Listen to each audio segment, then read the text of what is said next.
Միջև ամոթին հասնելը մենք հասել ենք այնտեղ, որ քննարկել ենք առաջին կեսը որոշակի ընթացակարգային հարցեր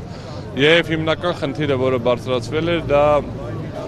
մենք բարձրացրել ենք հարց ամբողջ կազմով քննարկելու, դա պայմանավորված էր սահմանադրականության խնդրի հետ, նաեւ որոշակի անհասկանալի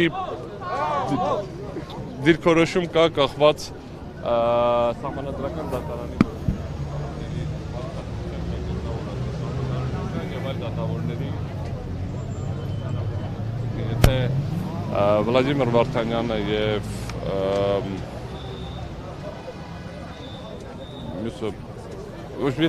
Վլադիմիր Վարդանյանը եւ Արտակ Զեյնալյանը չեն կարող մասնակցել եւ իրենց աֆիլիացումն է ըստ էության երկու քաղաքական ուժերի հետ, Հանրապետություն կուսակցության եւ ԿՊ-ի հետ, ապա նույն խնդիրը կա նաեւ Սեդա Սաֆարյանի մասով, ով ըստ էության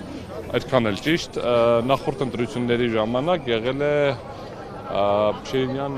Բաբաջանյան դաշինքի երրորդ համարը, իսկ այս ընտրություններում հիմա բողոքարկող կողմերից մեկը հենց Հանուն Հանրապետության կուսակցությունն է։ Համապատասխան մենք չենք բարձրացրել անհնարինության հարց, որովհետև մեր մեկնաբանությունը կայանում է նրանում, որ սահմանադրական դատարանը պետք է ամբողջ կազմով իր գործը քննի։ Հիմա ներկայացրեցին գործընկերները, հստակ ներկայացրել են բազմաթիվ խախտումներ, տարբեր կողմերով, տարբեր արգումենտներով, տարբեր տեսակետից, եւ այս գործը կարծում եմ, որ այդ բոլորը ավելի մանրամասն քննարկման առարկա կդառնա հաջորդ 1-2 օրվա ընթացքում հարց ու պատասխանի փուլում, բայց ներկայացվեց հսկայական վարչական ռեսուրսի խախտում։ Հստակ ներկայացրեցին Հայաստան դաշինքի գործընկերները, որ պետական բյուջեից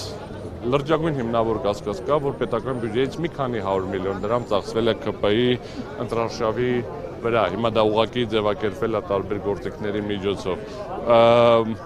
Միասնության թևերի գործընկերները ներկայացրեցին, որ օրինակ նույն տարածքում իրեն գրասենյակը վարձակալել են, եթե չեմ սխալվում 200 քանի հազար դրամով, ապա նույն տարածքում նույն չափի կամ նույն չափանիշներին համապատասխանող ԿՊ գրասենյակը 20,000 է եղել։ Երբ որ ուրեմն դիտարկվել է ԿՊ-ի նախընտրական այդ բանը, նախընտրական ֆոնդի ծախսերը, ուրեմն ունեն 500-ից ավել շտաբ, բայց 0 աշխատող։ Ես ենթադրում եմ վախեցել են աշխատավարձ տան, որ չասեն ընտրակաշարք են բաժանում, բայց 0 աշխատող, այսինքն ակնհայտ դեպք կա, որ այս աշխատողներին կամ իրականում բաժանել են փողերը ոչ օֆիցիալ, կամ ինչ որ եթե դա նույնիսկ ընդունենք, որ դա պայմանական ասեմ, անվճար աշխատանք է եղել կամավորական, դա միևնույնն է, նախընտրական ֆոնդի ծախսերի մեջ պետք է գրվի եւ ակնհայտորեն արկա է իրավիճակ, որ այդ ֆոնդի ծախսերը բազմակի անգամ կամ էապես գերազանցել է թույլատրելի սահմանները։ Սա բերեցից խախտումների մի մասը Հայաստան դաշինքի գործընկերները ներկայացրել էին նաև հստակ հաշվարկ ստորագրությունների, որը մենք նույնպես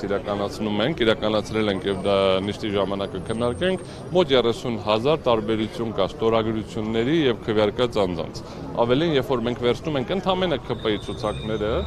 ներողություն, ԿՀ-ի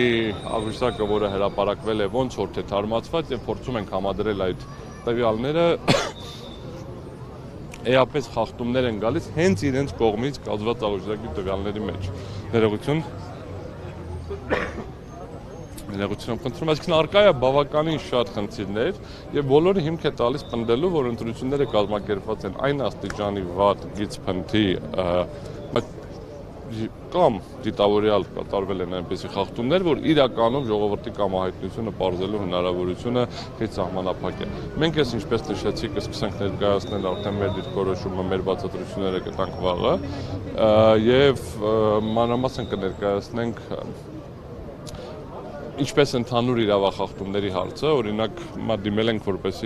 որպես ապացույց պահանջվի եւ փորձաքննություն իրականացվի ծրարների թափանցիկության հարցը, որովհետև մի շարք ընտրատեղամասերում ծրարները եղել են թափանցիկ։ Ես մի անգամ ասել եմ, թափանցիկ պետք է լինեն ընտրությունները, ոչ թե ծրարները եւ քվեարկության ընթացքը։ Կա խնդիրներ, այդ ինքնակպչուն այդ ստիկերների քանակի համապատասխանության եւ անհամապատասխանության հետ եւ այլն։ Այսինքն այստեղ բազմաթիվ հարցեր կա, որ բարձրացնելու ենք, բայց կա նաեւ շատ սպეციფიկ խնդիր, դա ԲՀԿ-ի ձայնագողությունն է, ըստ էության, որը պայմանավորված է նրանով, որ ԿՀ-ն դիտավորյալ օրենքի խախտումով սխալ արձանագրություններ է կազմել։ Հիմա թե դիտավորյալ չի հասկացել, թե դիտավորյալ չի կարողացել, թե դիտավորյալ չի իրականացրել անհրաժեշտ գործողություններ, բայց ըստ էության առաջին իսկ օրվանից ԲՀԿ-ն ունեցել է 4% անցողիկ շեմից ավել ձայներ։ Վերահաշվարկի արդյունքում չի, որ ԲՀԿ-ն դարել է 4%-ից ավել։ Ուղղակի, երբ որ մենք համադրում ենք այդ աղյուսակը տեղամասային արձանագրությունների հետ, տեսնում ենք, որ ակնհայտ սխալ իմի բերվել եւ սխալ գումարվել։ Այս ամբողջը հաշվի առնելով մենք տեսնում ենք, որ առնվազն կա շատ հստակ հիմքեր եւ ամբողջ քվեարկությունները, ըստ էության անվավեր ճանաչելու եւ ամբողջ Հայաստանում վերաքվեարկություն նշանակելու, ինչպես նաեւ ԲՀԿ-ի, այսպես ասած, գողացված մանդատները վերադարձնելու համար։ Վաղը կշարունակենք արդեն ավելի մանրամասն։ Ժամը 11-ին առավոտյան։ Շնորհակալություն։